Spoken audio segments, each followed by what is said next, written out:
Tak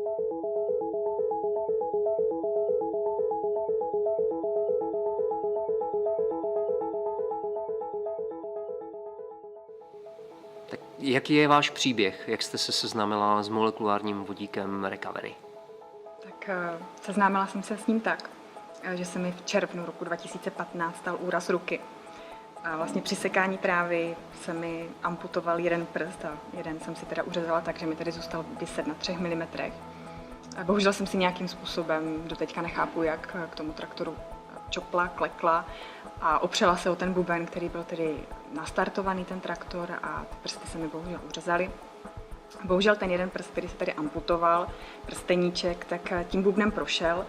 Vyšel tedy jakoby ten kousek celý, ale hrozně pohmožděný a vytrhané cévy, vytrhané nervy, takže tam zůstala kůže a trošku masa.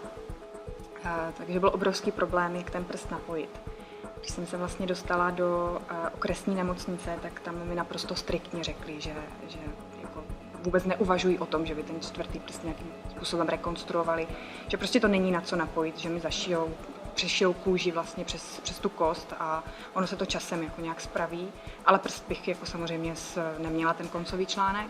No a s tím třetím prstem, který mi tedy zůstal viset na pár milimetrech, tak mi řekli, že tam nějaká šance na to, že přežije, je.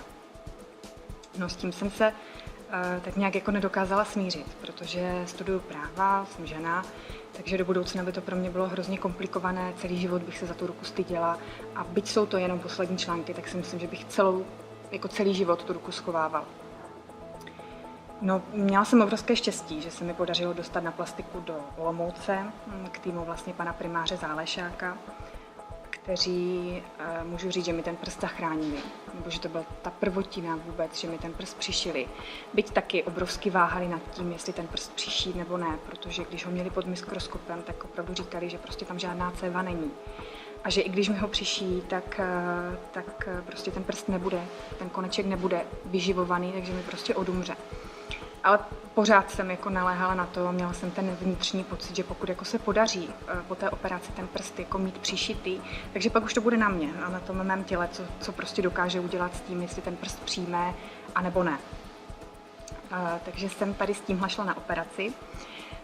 S tou nejistotou, že prostě říkali, že to uvidí jakoby až potom, jak uvidí všechny ty cévy, ten prst jako pořádně otevřou. Takže jsem pořád nevěděla, jestli se probudím s tím, že tam teda ten jeden prst přišitý mít budu, anebo ne. No, nakonec se to stalo, že jsem se probudila a prst jsem tedy měla, ale pan primář mi tedy říkal, že jako ty šance jsou minimální na to, aby se ten prst chytl. Že pro ně to prostě je práce navíc, že potom ten prst budou muset znova odřezat a spravit mi to. Ten třetí prst dopadl, který té okresní nemocnici mi tedy říkali, že jako tam ty šance nějaké jsou, tak ten říkal, že je bez problému, ten opravdu nádherně spravili. No a potom začal vlastně ten boj o ten čtvrtý prst, který i z těch fotek je zřejmé, že prostě byl opravdu pohmožděný, opravdu vypadá jako tak, že mi každou chvíli má upadnout nebo minimálně mám dostat do travu krve. Protože jako fialovo-modrý a pořád jsem si k němu číchala, jestli náhodou nezapáchá, a už jako člověk začíná prostě mít takové jako pochody mentální, že si říká, že už to snad ani ten prst nezvládne. No a to byl vlastně ten důvod, proč jsem se dostala k Recovery. Protože jsem věděla, že tomu prostě musím nějak pomoct a přemýšleli jsme, jaké produkty jsou na trhu, které by mi mohly pomoct regenerací. No a vlastně všechny produkty, které jsme našli, tak sice nějakou regeneraci těla slibovali, ale ten proces byl hrozně dlouhodobý. No, bylo to potřeba nějaký jako životní styl u toho mít a brát ten produkt prostě třeba několik týdnů, ne měsíců, aby to na tom těle bylo znát. Což ale u mě jako nebylo možné, protože to byla otázka několika mála dnů, jestli ten prst se opravdu chytne, nebo bude muset jít z toho těla pryč. A to byl vlastně důvod, proč jsem sáhla po Recovery a musím říct, že to byl jako jeden z nejlepších kroků v mém životě. Protože ten prst se podařilo zachránit a i pan primář ve finále uznal, že viděl asi to na 10% šanci, že se to podaří a byl velmi překvapený, že to tak dopadlo. V té době nebylo moc informací o molekulárním vodíku. Kdo vás k němu přivedl a v jakém množství jste jej tenkrát aplikovala? No, podařilo se mi vlastně získat kontakt na pana Kutnohorského, takže jemu jsem volala a vlastně s ním jsem se domluvila na množství té aplikace, těch jednotlivých dávek a vlastně i on mi popisoval vlastně příběhy nebo respektive to, jak jednotliví pacienti reagují na ten vodík. A to bylo to, co mě přesvědčilo, proč jsem si říkala, že to zkusím. Že vlastně by i tam nějaká šance jakoby zvýšená na záchranu toho prstu je. Nakonec jsme se domluvili, že ty dávky budou velké, takže jsem brala 9 vodíků vlastně během co 2 hodiny, a to i v noci. Takže jsem se budila co 2 hodiny, abych si vlastně těch 9 vodíků vzala. A to trvalo možná 4 nebo 5 dnů, tady ta zvýšená dávka, a potom jsem postupně ubírala na 7 a na 5 a pak už to bylo jenom co snad 4 hodiny, ale zůstávaly snad ty 2 nebo 3 měsíce jakoby poměrně vysoké dávky.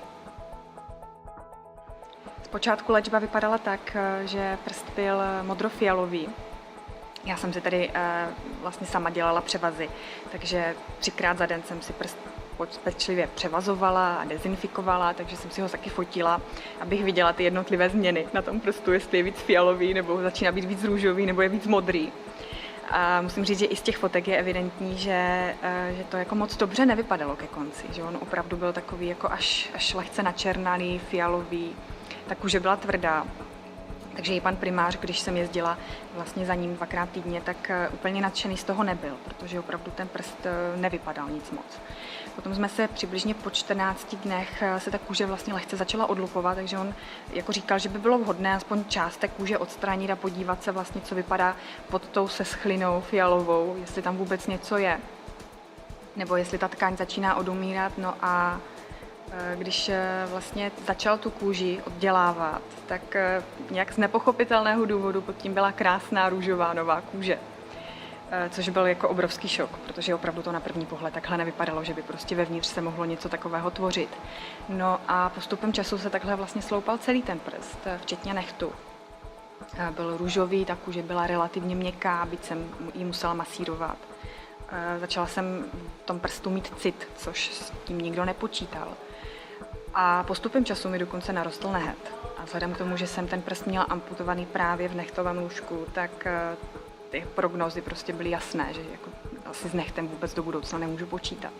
Ale on opravdu narostl po několika měsících, narostl takovým způsobem, že už nebyl ani hrbolatý, ten nehet se relativně srovnal.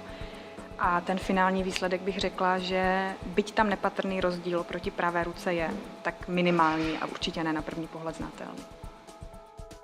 Tady vidíte zraněnou ruku, poranění byla na těchto 2 prstech. Pokračujete s aplikací molekulárního vodíku i po ukončení léčby? Určitě, protože ta rekonvalescence byla velmi úspěšná, prst se podařilo zachránit v téměř nezměněné podobě, byť to asi nikdo nedoufal, a možná já někde vnitřně. Ale pokračuju s aplikací hlavně z toho důvodu, že to na mě velmi pozitivně působí vlastně v průběhu mého studia na právnické fakultě. Zejména během zkouškového období, které je velmi náročné. A zjistila jsem, že aplikace molekulárního vodíku se liší od mnohých jiných produktů, zejména v tom, že nejenom, že mě nabudí, ale zejména jsem vnitřně klidná, což u toho, když pijete kávu, zelené čaje, energetické nápoje či cokoliv jiného, tak vás sice nabudí, člověk není unavený, ale potom má problémy s nespavostí, s vnitřní roztěkaností, je nervózní, takový přelétavý, byť neunavený, což se mi zatím u molekulárního vodíku nestalo. A to je ten důvod, proč ho při každém zkouškovém a i teď při státnicích beru v poměrně velkých dávkách. Byť musím říct, že teďka ten nový poslední produkt, a to jsou kapsle od Recovery, tak jsou z mého pohledu úplně jiné bázi. A opravdu stačí, když si vezmu 1 nebo 2 kapsle a cítím se nabuzená, ale večer nemám problém usnout a člověk není nervózní a roztěkaný. Což při tom studiu, zejména při dlouhodobém, jako jsou třeba 3-4 týdny v kuse, tak je obrovsky znát. Děkujeme vám, že jste s náma sdílela váš silný příběh a my vám přejeme pevné zdraví do budoucna.